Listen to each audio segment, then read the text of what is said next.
Ada program baru nih dari pemerintah, namanya Kampung Nelayan Merah Putih. Kelihatannya sih oke banget ya buat para nelayan kita, tapi beneran sebagus itu? Atau jangan-jangan ini cuma jebakan? Yuk kita bedah bareng-bareng.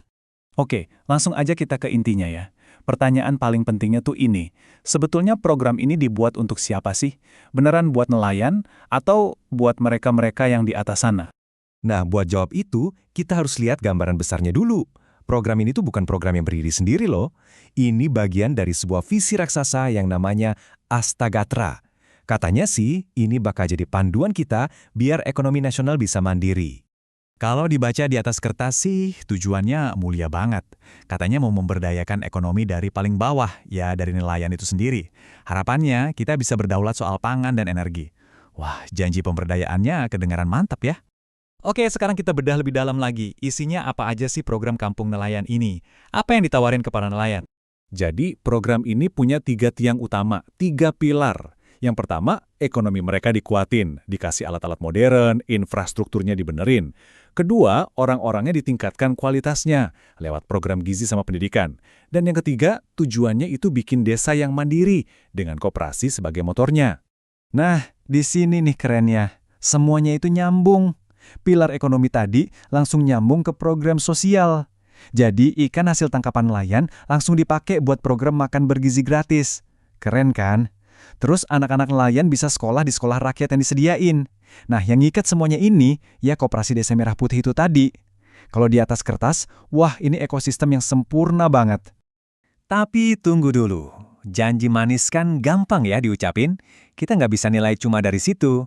Kita perlu tes program ini pakai alat ukur bangsa kita sendiri. Nah, ini dia yang kita sebut ujian ekonomi Pancasila. Emang apa sih sistem ekonomi Pancasila atau SEP itu? Gini, ini tuh bukan cuma soal aturan ekonomi, tapi lebih ke filosofi. Intinya, manusia itu dilihat bukan cuma sebagai mesin pencari untung, tapi juga punya tanggung jawab sosial. Jadi SEP ini nggak mau jadi individualis banget di mana yang kuat makan yang lemah, tapi juga nggak mau semuanya diatur negara sampai kita nggak bisa gerak. Dia cari jalan tengahnya. Dan ada satu kalimat yang ngena banget buat jelasin ini. Produksi dikerjakan oleh semua untuk semua. Coba deh resapi. Artinya, nelayan itu bukan lagi cuma jadi pekerja, tapi mereka adalah pemilik usahanya. Untungnya ya buat barang-barang. Nah, ada 4 checklist nih yang bakal kita pakai buat nguji program ini. Pertama, kekeluargaan. Jadi ekonominya dibangun bareng-bareng. Kedua, gotong royong, saling bantu gitu. Ketiga, usaha bersama. Jadi untungnya juga buat bersama. Dan yang terakhir, dan ini penting, harus ada pengawasan dari masyarakat sendiri, biar transparan. Pertanyaannya sekarang, lolos gak ya program ini dari 4 ujian tadi? Baik, saatnya stress test. Coba kita adu deh desain program ini sama prinsip-prinsip barusan. Dan disinilah kita mulai lihat ada yang gak beres. Ini dia nih, biang kerok masalahnya. Idealnya kan, nelayan tuh jadi bos di lautnya sendiri, jadi pemilik usaha. Tapi ada resiko besarnya.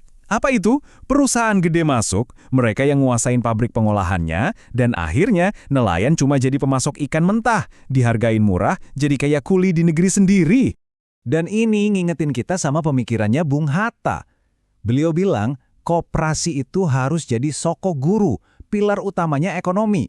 Jadi koperasi itu bukan cuma buat stempel penyaluran bantuan pemerintah doang, bukan. Fungsinya itu buat memutus rantai ketergantungan nelayan ke tengkulak atau pemodal-pemodal kakap.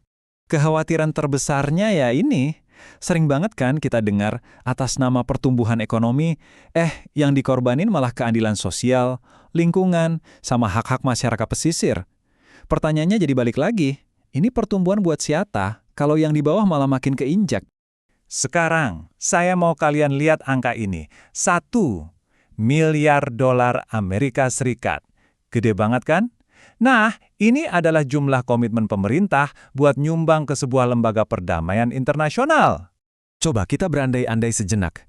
Duit segitu banyaknya, kalau dialihin buat nelayan, itu bisa jadi ribuan fasilitas cold storage alias gudang pendingin ikan di seluruh Indonesia.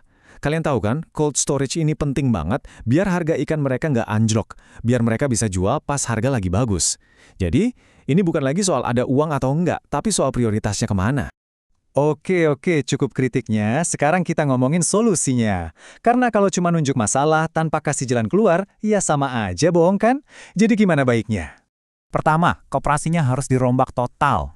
Jangan cuma jadi penyalur bantuan, tapi bikin mereka jadi pemilik pabrik pengolahan ikannya. Jadi untungnya balik lagi ke nelayan. Kedua, pengawasannya harus dari bawah. Bikin dewan pengawas isinya tokoh masyarakat setempat, akademisi lokal, jangan orang pusat semua. Ketiga, siapin generasi penerusnya. Masukin kurikulum soal kelautan, manajemen koperasi, di sekolah-sekolah lokal. Dan yang keempat, ini yang paling fundamental. Legalisir hak mereka atas laut. Kasih sertifikat buat wilayah tangkap tradisional mereka. Itu hak mereka loh.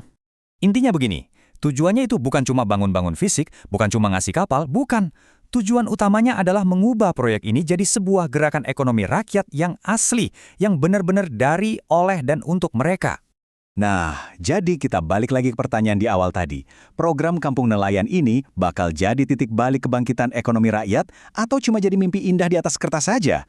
Jawabannya ternyata bukan cuma di tangan pemerintah, tapi juga di tangan kita semua. Seberapa kritis dan seberapa kuat kita mau ngawal program ini biar benar-benar sampai ke nelayan dan bukan malah belok ke tempat lain.